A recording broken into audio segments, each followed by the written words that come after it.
Well, when it comes to rigs, as you've seen on Strikezone Billfishing, we've mainly live baited and skip baited. Now, as you've seen, George has just rigged a great little skip bait. But for the live baiting, it's pretty much the identical rig. Same thing, starting at the other end, I suppose you could say.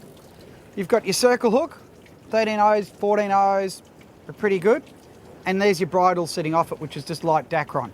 Obviously, which we'll show you, bridle and the bait up.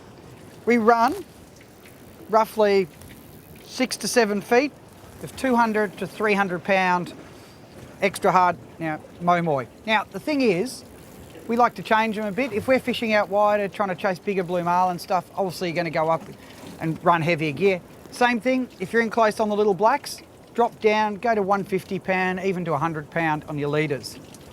We like short leaders because what we've been doing is running straight through to a snap and then a wind on leader. This is making it easier for us to bring the fish up and to handle them a bit quicker.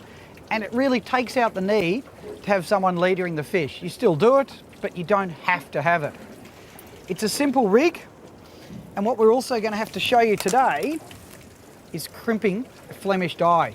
Because as you saw, we had a situation there where it snapped off. So what I should also show you is that down the bottom end, down the business end, we don't put the Flemish die.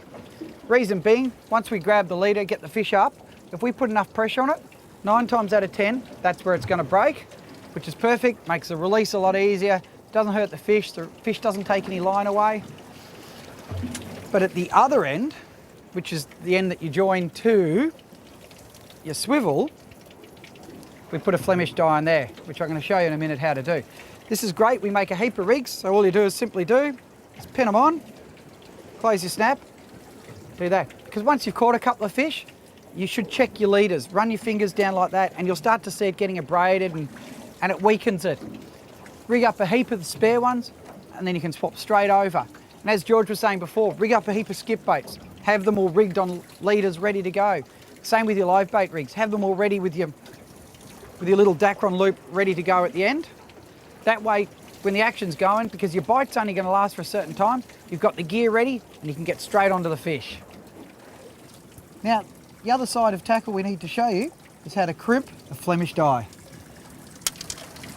What we got to do is open our little bag of goodies. As you can see, we've got everything in here. Those are the ways. Get your crimper tool. It really is a good idea having packs like this where you've got, as you can see, I've got everything in. Now, here's my leader. We're running 150. This is great because I can just pick the one I need out of there. So running 150 pound. Grab one of these. Now these are the double-sided. There's two types of, you can see it there. There's two types. You can have either these ones, which are the doubles, or you get the aluminium ones, which are the bigger single ones. In this case, we're running this. What you do is slide it in through there. They can be tight to fit. Just slide her in. It's a nice tight fit. See that? So we pushed it through and it's gone through one side. Now, pull it up. What we do is you want to wrap that. So you get your tag. Tag goes around 1, 2.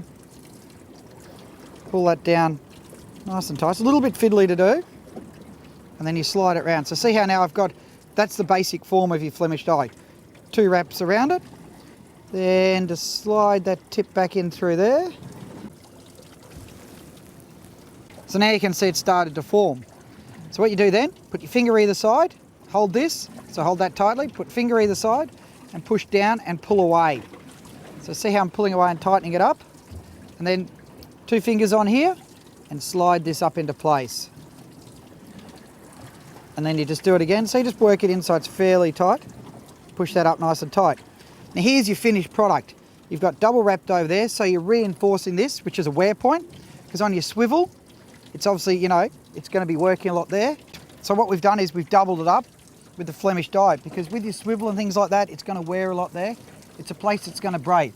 So by doubling it up like that, you're just reinforcing it and strengthening probably one of your weaker points in the whole system. Now probably the most important thing to remember is to crimp it. As silly as that sounds, you would not believe the amount of people that go and put it out like that. And you can imagine they don't get too many fish because it pulls through. So then when it comes to crimping, it's pretty simple. Get your pliers. This one sits upright. sits in the first gauge there. You have the different gauges or the different sizes to fit the different ones. Obviously the bigger ones get the bigger crimp. I like to push it down on the thing, on the bait board. Push down. Don't be afraid to push nice and hard.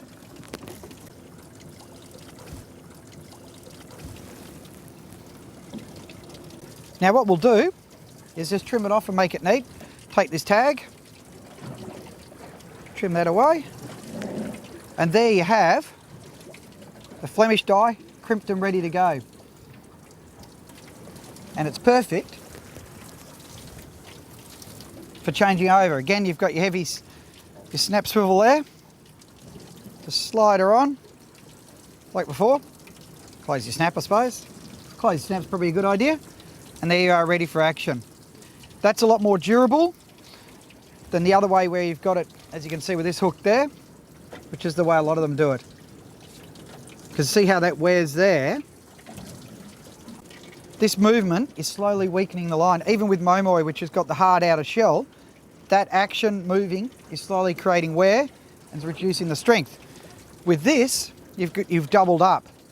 So it's just got a little bit more strength. So you're spreading the wear over 2 bits of line rather than one. Again, over time, you really do just change them. If in doubt, just get rid of it and put a new leader on. And like George was saying before, practice. It doesn't just go for your live baits and rigging up your skip baits. Make up a heap of rigs and have a heap ready. And if you're not 100% happy with that, don't use it. Always test them as best you can. You know, make sure it's stretching and there's nothing there, which is a great way if you have the problem of not crimping, which is an unbelievably common problem. So check your gear and you'll catch a lot more fish. It's attention to detail.